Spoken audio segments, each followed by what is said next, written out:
আমি স্পষ্টভাবে বলতে চাই যে এই ব্যাপারের সাথে আমার কোনো নলেজ নেই আর থাকার কথাও নয়। কেএমসি বিল্ডিং ডিপার্টমেন্ট কাকে নোটিশ দেবে কাকে দেবে না, কোন নোটিশে কি সেকশন, এটা আমাদের পলিসি ম্যাটার নয়। আর এটার সাথে আমার থাকা মানে আমার এখতিয়ারের মধ্যে নেই। আর আমি এই ব্যাপারে কোনো ওয়াকিবহল নেই। এই পুরো ঘটনাটায় আমার কোনো ওয়াকিবহল নেই বা আমার কোনো জানাও নেই। এইটুকুই আমার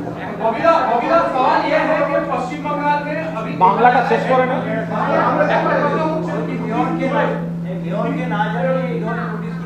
মেয়রকে জানানোর কথাই না।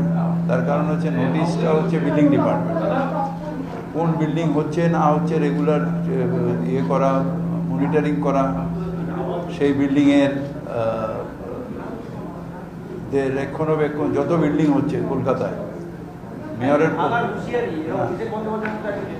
না না এটা এটা এটা এটা আমার আমাকে জানানো হয়নি বা এটা আমার জানানোর কথাও না। একটা কথা বলি, দুদিন ধরে একটা কেএমসি লোগো লাগানো একটা তালিকা, যেখানে প্রায় 16-17টা নাম ছিল, দোকানে ছিল, সেই একটা তালিকা ঘুরছিল। পাশাপাশি বড় 9 থেকে কয়েকটি বিল্ডিং এর জন্য নোটিশ পাঠানো হয়েছে। এই দুটো বিষয় তো আলাদা, এটা একটুখানি বলুন। আমার মতে যে তালিকা যেটা আছে সেটা আপনারা নিজেরা একটু ইনভেস্টিগেটিভ জার্নালিজম করে কার আছে অ্যাকচুয়াল, সেটা কে, সেটা কে, সেটা আমার মনে হয় যে আপনারা নিজেরা একটু ভেরিফাই করে নিন।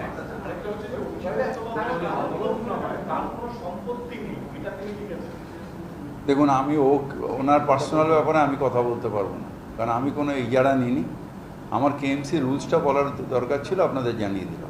একটাই মানে আমাদের যে ওনাদের কি যে 17টা নোটিশ যেটা বেরিয়েছে আর কি, এই নোটিশটা কি পাঠানো হয়েছে কি হয়নি, মানে এটা আমার জানা নেই। আমি বারবার তো বলছি এর সাথে আমার কোনো সম্পর্ক নেই, আমার জানাও নেই। আপনি কি জানতে চাইবেন, মানে মেয়র হিসেবে কি জানতে চাইবেন? এটা আমার জানার এও নেই, এখতিয়ার নেই। আমি যখন মেটিয়াপুরে যে বিল্ডিং পড়ে গেছিল তখনই আপনাদের বলেছিলাম যে কোনো ইলেকটেড রিপ্রেজেন্টেটিভ বা ইলেকটেড যারা হয় তারা পলিসি তৈরি করে।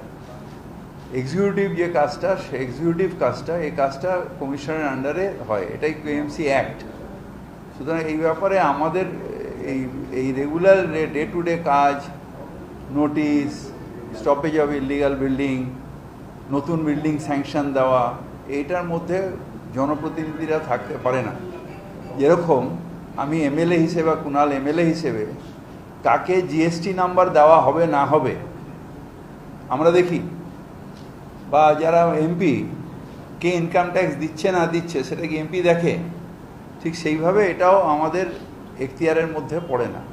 উনি অভিযোগ করেছেন সংবাদ মাধ্যমের কাছে, ওনাকে ওই বিল্ডিং বিভাগের যে এক্সিকিউটিভ ইঞ্জিনিয়ার তাকে তার বিরুদ্ধে পদক্ষেপ নিতে বলা হয়েছিল দলের তরফে, তিনি তা অনৈতিক মনে করেছেন, তাই তিনি এটা ওনারও এখতিয়ারে নেই, বড় চেয়ারম্যানেরও এখতিয়ারে নেই যে বড় বিল্ডিং ডিপার্টমেন্ট কাকে নোটিশ দেবে না দেবে, এটা বড় চেয়ারম্যানের জিজ্ঞেসও করে না, আর এখতিয়ারের মধ্যে নেই। বড় চেয়ারম্যানের এখতিয়ার হচ্ছে বড় মিটিংয়ে এলাকার ডেভেলপমেন্ট নিয়ে কাউন্সিলররা কথা বলে সেটা রেজুলেশন হবে, ওই সেই রেজুলেশনটা আমাদের হেড অফিসে আসবে, বিভিন্ন ডিপার্টমেন্টে সেটা যাবে।